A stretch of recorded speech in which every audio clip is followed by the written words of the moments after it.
Part 1. You will hear a conversation between a representative of an insurance company and a person who wishes to apply for life insurance. First, you have some time to look at questions 1 to 5.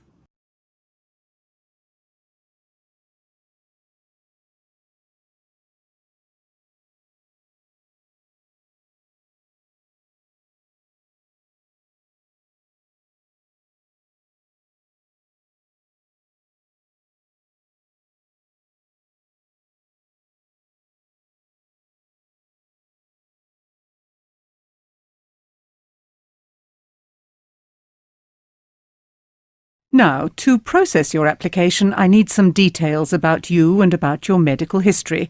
Could you tell me your name, please? Yes, my name is Rowlands. That's Rowlands. George Rowlands. Thank you. And your address, Mr. Rowlands? I live in Strathfield, at 52 Green Street. The postcode for Strathfield is 2135. Strathfield 2135. Thank you. How old were you at your last birthday? I was 35 on September the 10th. How tall are you, Mr. Rowlands? I think I'm about 170 or 175 centimetres tall. Let's say 1 metre 75. And is your current weight your normal weight? Oh, yes. My weight doesn't change much. I suppose I'm lucky, really. I've never had to worry about putting on weight. I'm always about the same, around 80 kilos. Fine. Are you married at the moment, Mr. Rowlands? Actually, that's one of the reasons I wanted to sort out some insurance. I'm planning to get married quite soon.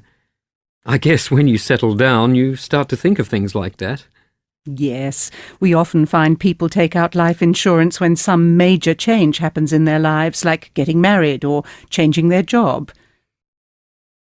Before you hear the rest of the conversation, you have some time to look at questions 6 to 10.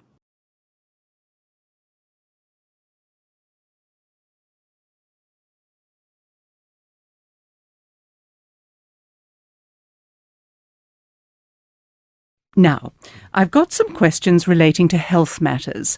We will, of course, be requiring a full medical examination, but I need some basic details from you now. That's okay. I expect you need to know that I'm healthy, don't you? That's right.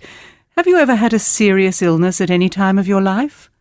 What would you describe as a serious illness? Oh, not childhood things like measles or a bad cold, but a kidney disorder, say, or pneumonia or a cancerous growth? Oh, no. I've never had anything like that. I've always been healthy, never been in hospital. I'll just write none, then. And I'll put the same thing, none, for major operations, too, if you've never been in hospital. Do you have any medical conditions requiring medication? No, not really. I take aspirin for a headache at times, but that's all. Oh, I guess you had better mention hay fever. I get bad hay fever in the early summer, and I take antihistamines then. Yes, I'd better note down hay fever. Now, what about your parents? It's usually relevant to a person's medical history. Can you tell me if your parents are still alive? My mother is still living, and she's healthy. But my father was killed last year in a car accident. Oh, I'm very sorry to hear that. It must have been a shock to you. Yes, it was a bad time for the whole family. He had just retired from his job and was looking forward to doing all sorts of things. He was only 67. It's terrible the way these things happen, isn't it? I've just got one last question, Mr. Rowlands. Do you smoke? No, I don't smoke now. I used to, but I gave it up about 5 years ago. Well, I think that's all for now. Thank you, Mr. Rowlands. We'll let you know the date and time of your appointment for the medical checkup, and after that we can finalise your application. Thank you very much. I'll wait to hear from you. That is the end of Part 1. You now have half a minute to check your answers.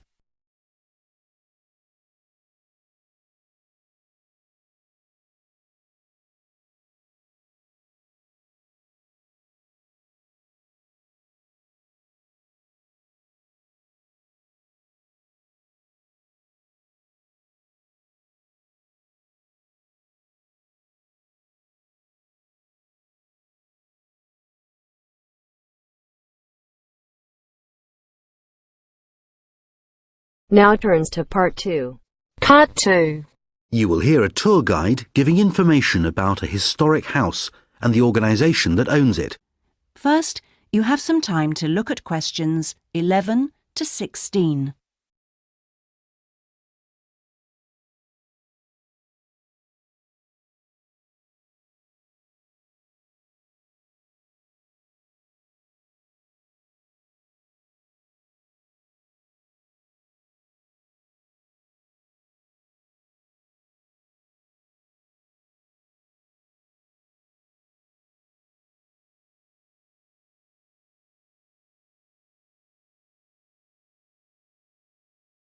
As you know, Holloway Estate is one of the few surviving estates in this area that still retains many of the farming features of the past.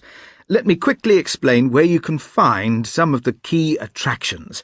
If you take a look on your map, we are now standing at the foot of the steps to the manor house. Can everyone see it marked with an arrow? Don't forget, this is our meeting point for when we leave. So, directly behind us is the fountain. From here, heading left, the path takes you to a gate which leads into the famous Holloway orchards, where for hundreds of years the estate has been growing its highly prized apples, cherries and plums. Incidentally, if you fancy trying them, a range of delicious Holloway jams and preserves are available in the gift shop. Speaking of which, the gift shop is to the right of the main house. If you go through the gate, the left-hand path takes you to the apiary, that's to say, the beehives, where Holloway honey has been collected for more than 250 years. And yes, before anyone asks, you can also buy Holloway honey. If you take the right-hand path, you will come to some old farmers' cottages, which have been renovated and are rented out as holiday cottages. Please feel free to admire them from the outside, but as there may be guests staying in them right now, please respect their privacy.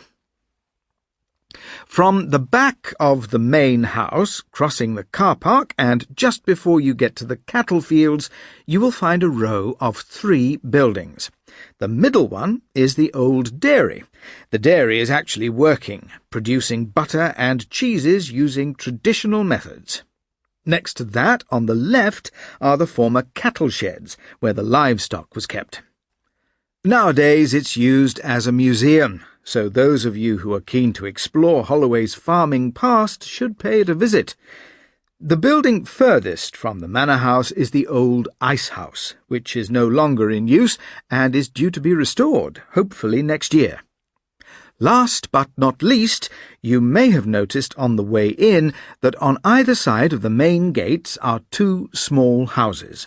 This is a traditional feature of country houses of the period. On the right-hand side, as you enter the estate, is what was known as the gatekeeper's lodge. This has now become the estate office, and the estate manager runs the estate from there. OK, I think that just about covers everything. Before you hear the rest of the talk, you have some time to look at questions 17 to 20.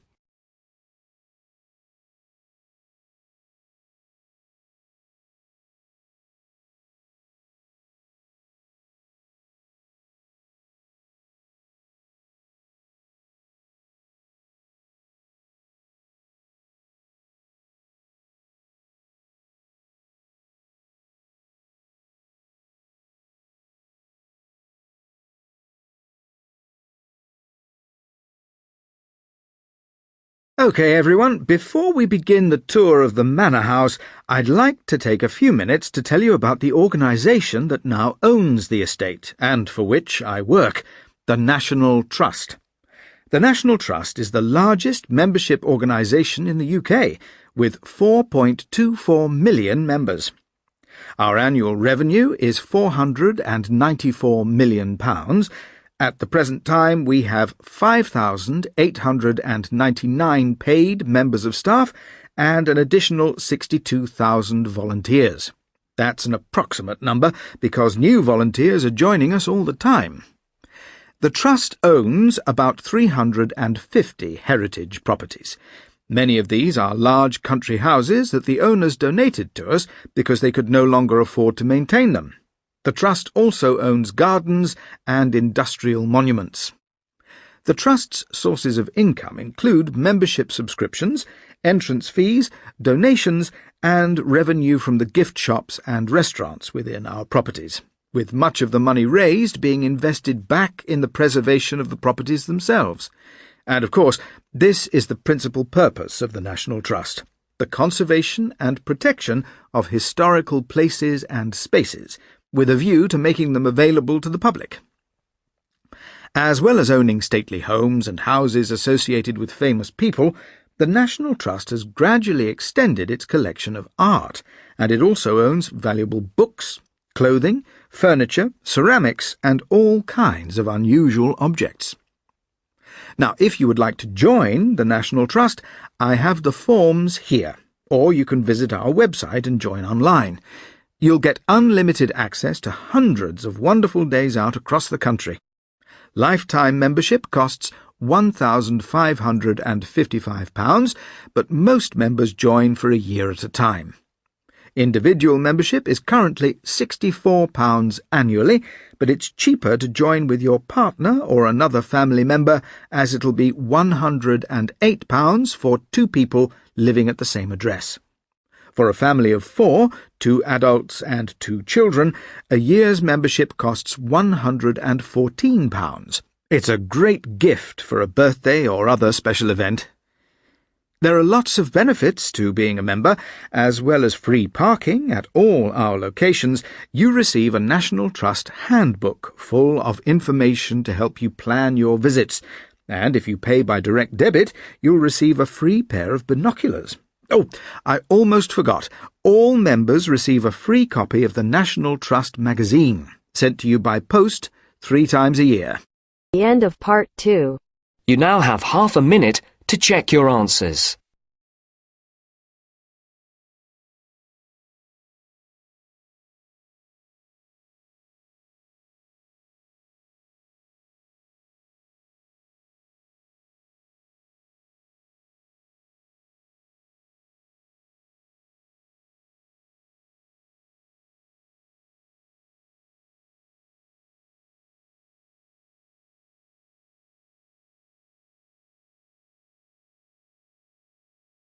Now turns to Part 3.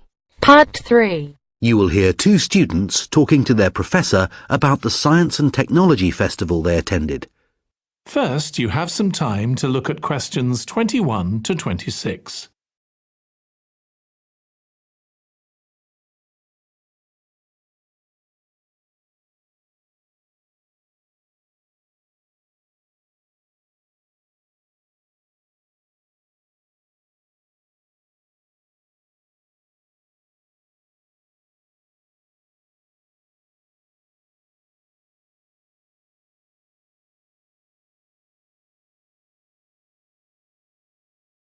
Hi, Dylan.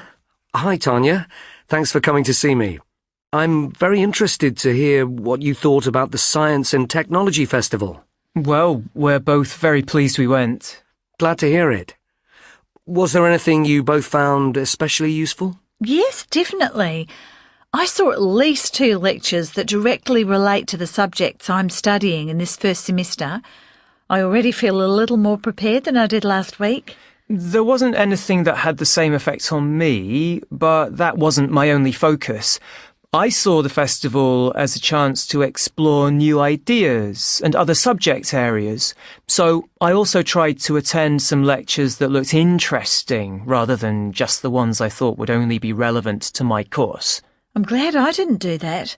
I get too stressed when I don't concentrate on one thing. But wasn't it great to be able to wander around the university and get a better idea of where everything is? Well, I certainly feel more confident now I've explored the area a bit more. And I also found it very easy to meet people who share the same interests as me. When I was waiting for some of the lectures to start, I just got talking to whoever was sitting next to me. I was too busy going through my notes to do that.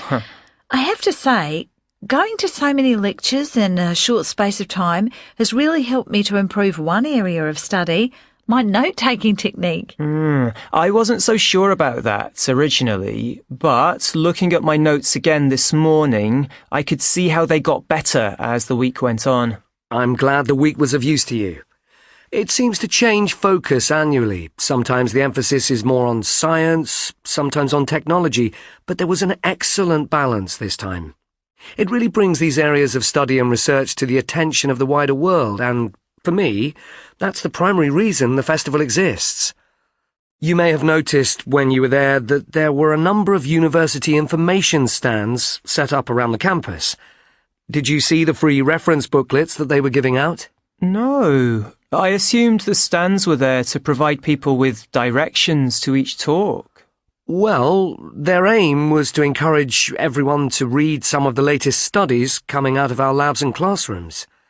Many of the lecturers at the festival actually wrote the studies that were listed. So the talk and the booklets together are a great introduction to their work for anyone who attended. But the staff were certainly happy to point people in the right direction if it was needed. I have to admit it was quite confusing trying to follow some of the signs around the campus telling us where to go. So we used the map and the festival guidebook to find our way around. It was great for that.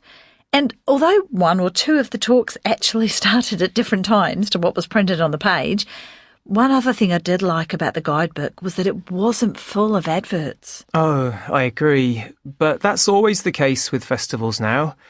I don't mind that if it means that the festival is free to enter, as more and more of them are these days. And even if there is a fee for admission, the festival organisers hardly make any money from that, though they do tend to put the price of entry up each year. They have to make money to run the festival somehow, so it makes sense to get the majority of that through ads. That's a fair point. Before you hear the rest of the discussion, you have some time to look at questions 27 to 30.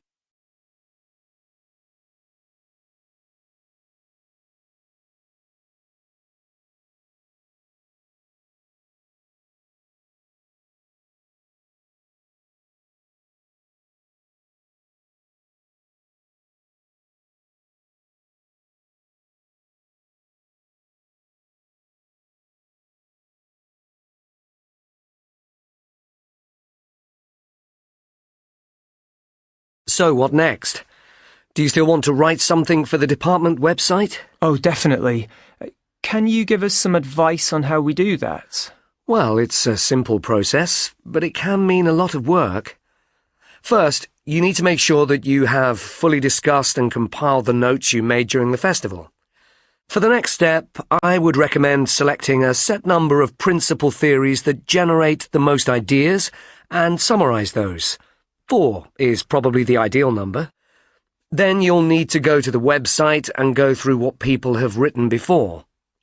These posts will help you to understand which style seems most appropriate, how academic in tone you need to be, or how informal, and so on. And as this is going to be a joint project, it's really important to make sure that you both come to a joint decision about the best way to divide up the workload. Believe me, arguments can happen. Further to that, you should also agree on exactly when you're aiming to publish it, so establish a deadline. Make sure you don't go past the agreed date, as it will become more difficult to finish if you do. Then, after all this is completed, you're ready to upload your summary and any other documents and post them onto the department website. Wonderful. Thanks so much, Professor Dickens. Hopefully we can come back to you if we need any more help. That is the end of part 3. You now have half a minute to check your answers.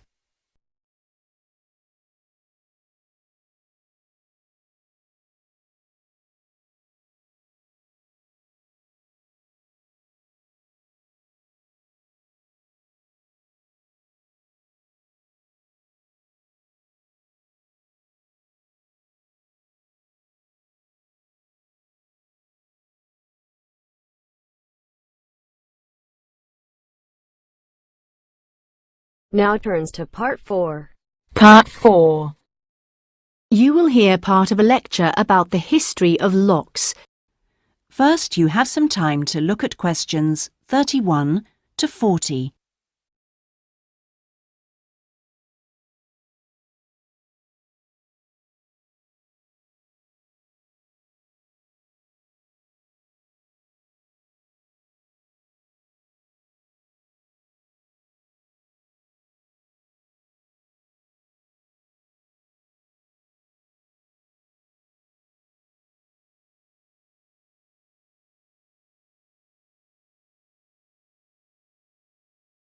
Good afternoon, ladies and gentlemen, and welcome back as we continue our lecture series on currency from ancient times to the modern day.